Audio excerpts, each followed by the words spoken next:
Hello and welcome to Lamplighter. Today is September 28.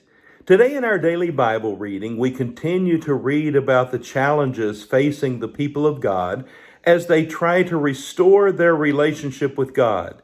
As we've seen over the last few days in our daily Bible reading, there is focus on rebuilding the physical temple in Jerusalem, but there also is beginning to be more focus on rebuilding the lives of these people spiritually in their relationship with God. So as we begin our discussion today, I want to direct you to the gray portion, the commentary section that begins our reading today, because it gives us a very nice summary of what's going on.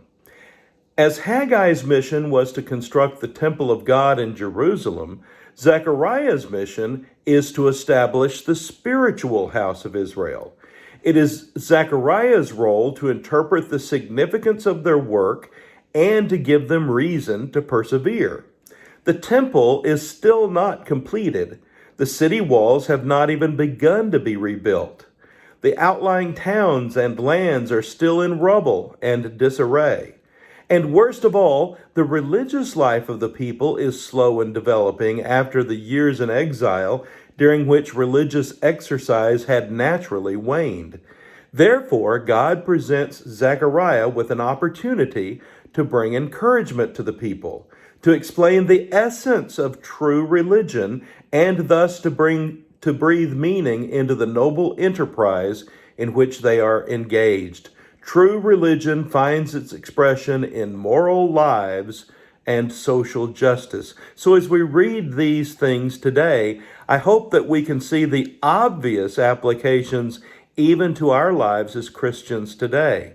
That God is seeking a personal, meaningful relationship with us that goes beyond just the physical acts of worship, as important as those are, but goes all the way to the heart and helps draw us closer in a relationship with Him that is lasting throughout all time, not only here in this life, but yet in the life to come.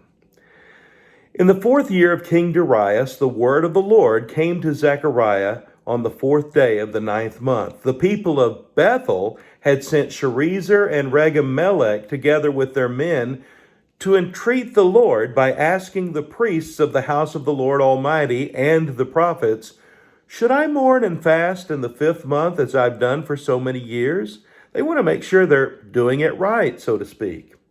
Then the word of the Lord Almighty came to me, Zechariah writes. Ask all the people of the land and the priests, when you fasted and mourned in the 5th and 7th month for the past 70 years, was it really for me you fasted? You see, apparently they've gone through the motions even while they've been in exile, but God is now questioning their motives. This is what the Lord Almighty says. Administer true justice. Show mercy and compassion to one another. Do not oppress the widow or the fatherless, the alien or the poor. In your hearts, do not think evil of each other. So don't just do the motions, don't just do the right things, but develop your heart for me, he says. When I called, speaking of their forefathers, they did not listen. So when they called, God says, I would not listen. I scattered them with a whirlwind among all the nations where they were strangers. The land was left so desolate behind them that no one could come or go. This is how they made the pleasant land desolate. They weren't obedient, in other words. They may have been doing the right things. They may have been obeying by going through the motions, but their hearts weren't there. And ultimately, it leads them to rebel against the commands of God. And ultimately, that leads to their abandonment in exile to Babylonia. But now the time has come for renewal. Now the time has come for restoration. This is what the Lord says. I will return to Zion and dwell in Jerusalem. Once again, men and women of ripe old age will sit in the streets of Jerusalem, each with cane in hand because of his age. The city streets will be filled with boys and girls playing there. An earlier prophet had said, because of their disobedience, no one would live to an old age, and boys and girls would not be playing in the streets. And so God has completely reversed all of that to say, we're all coming home together. I'm going to dwell among my people. I will save my people from the countries of the east and the west. I will bring them back to live in Jerusalem. They will be my people, and I will be faithful and righteous to them as their God. Some wonderful promises now being made to the people once again by God. Let your hands be strong so that the temple may be built. Before that time, there were no wages for man or beast. No one could go about his business safely because of the enemy. For I had turned every man against his neighbor. But now I will not deal with the remnant of this people as I did in the past, declares the Lord Almighty. The seed will grow well. The vine will yield its fruit. The ground will produce its crops. The heavens will drop their dew. I will give all these things, God says, as an inheritance to the remnant of this people. As you have been an object of cursing among the nations, O Judah and Israel, so will I save you, and you will be a blessing. Do not be afraid, but let your hearts be strong. So now I have determined to do good again to Jerusalem and Judah, God says. Speak the truth to each other, and render true and sound judgment in your courts. Do not plot evil against your neighbor, and do not love to swear falsely. I hate all this, declares the Lord. The fasts of the 4th, 5th, 7th, and 10th months will become joyful and glad occasions and happy festivals for Judah. Therefore, love, truth, and peace. God says life is worth celebrating when it is lived in accordance with the things that I've been saying to you all along. He wants his people to trust him. He wants his people to be obedient. And when they are, there is much joy and there is reason for celebration. Isn't the same true for us?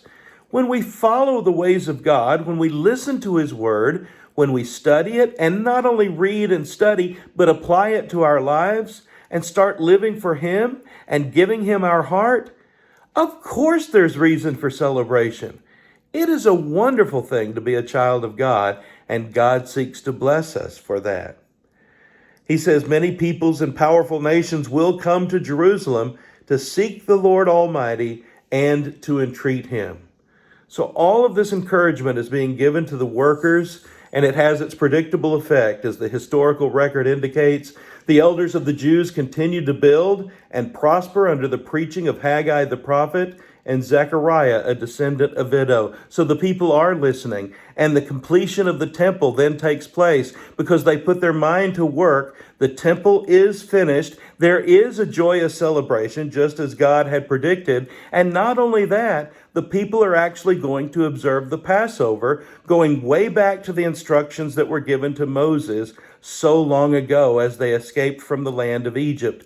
Now the people are back to a relationship with God. Now the temple is built. Now the people are ready to move forward. And the only question that remains is, can they remain faithful? As we look at our own lives today, we see we have every reason to expect success. God is with us.